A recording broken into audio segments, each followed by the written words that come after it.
BCCI के मौजूदा सचिव जयसा को अब आईसीसी का चेयर बनना लगभग तय माना जा रहा है, लेकिन इन सब के बीच में एक सुगबुगाहट ये आ रही है और खबरें चारों तरफ से ये फैली कि आईसीसी के वर्तमान जो चेयरमैन है ग्रेग, उनके ऊपर जैसा दबाव बनाया है या मजबूर किया है कि वो पूरी तरीके से छोड़ दें। वैसे भी उनके कार्यकाल में 2 साल का समय था, यानी वो एक चुनाव और लड़ सकते थे। अब इंग्लैंड और ऑस्ट्रेलिया के बीच खबरें जो सामने आ रही, उसमें सामने आ रही है कि पूरी तरीके से जैसा ने दबाव बनाया या मजबूर किया कि वो पूरी इस तरीके से गेम से आउट हों। लेकिन बात करें अगर आईसीसी के कमेटी से, तो 16 में से 15 सदस्यों के का समर्थन जैसा को मिलने का दावा किया जा रहा है, यानी लगभग लगभग जैसा का आईसीसी का चेयरमैन बनना बिल्कुल तय माना जा रहा है। वैसे भी आज 27 तारीख को आंतरिक रूप से उनको फॉर्म फिलअप करना था, आखिरी डेट थी, लेकिन उसके बाद सब कुछ हो गया। 1 दिसंबर से वो कार्यभार संभालेंगे, यानी जो भी नया बनेगा।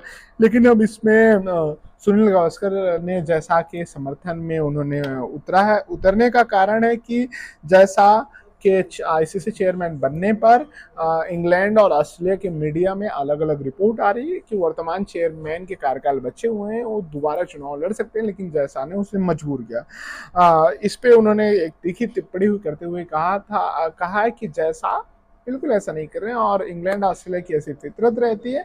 और जैसा के बनने के बाद भारत में महिला क्रिकेट और खासकर पुरुष क्रिकेट में जिस तरीके से चेंजेस हुए हैं, जब टीम हारती तब भी टीम के साथ बीसीसीआई और उसका मैनेजमेंट जिस तरीके से खड़ा रहता है, तभी इस तरीके से क्रिकेट भारत में फल फूल रहा है और बदल रहा है। चाहे बेशक उनके स्पॉन्सर बाहर चले जाएं या छोड़ दें, लेकिन वो टीम हमेशा साथ में रहती है। दूसरा सबसे अहम उन्होंने बताया, अगर बात करें जैसा अगर आईसीसी का चेयरमैन बनते हैं तो सबसे कम उम्र के चेयरमैन बन जाएंगे।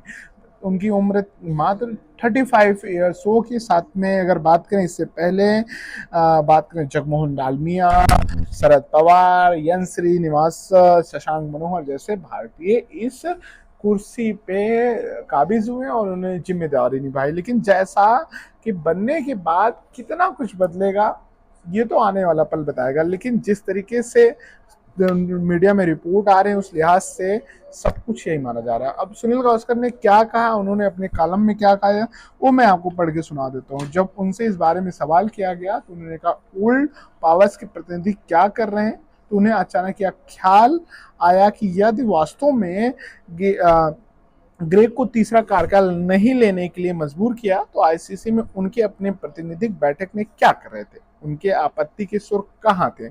यदि कोई नहीं था तो उन्हें दोषी क्यों माना जाए, जिस पर वो अनावश्यक रूप से उंगली उठा रहे हैं। इसे टॉल ऑफ सिंड्रोम, किसी व्यक्ति की सफलता के कारण उसकी आलोचना करना एक थ्योरी होती है, उसका उन्होंने एक एग्जाम्पल दिया सर में। साथ में उन्होंने एहसास भी कराया कि इंटरनेशनल क्रिकेट बिल्कुल ही तर होता, वहां इस तरीके से चीजें नहीं होती। गावस्कर आगे लिखते हैं, पिछले कुछ सालों में भारतीय क्रिकेट ने जिस तरीके से आकार लिया और बीसीसीआई और उसके मैनेजमेंट के एक सफलता है। महिला और पुरुष दोनों टीम क्रिकेट के सभी फॉर्मेट को बहुत बेहतर तरीके से आयोजन किया है और बहुत अच्छे से किया है।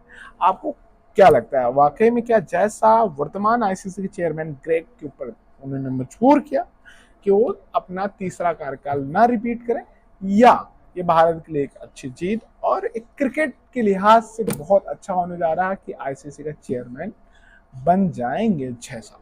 आपको क्या लगता है, कमेंट बॉक्स में जरूर बताएं।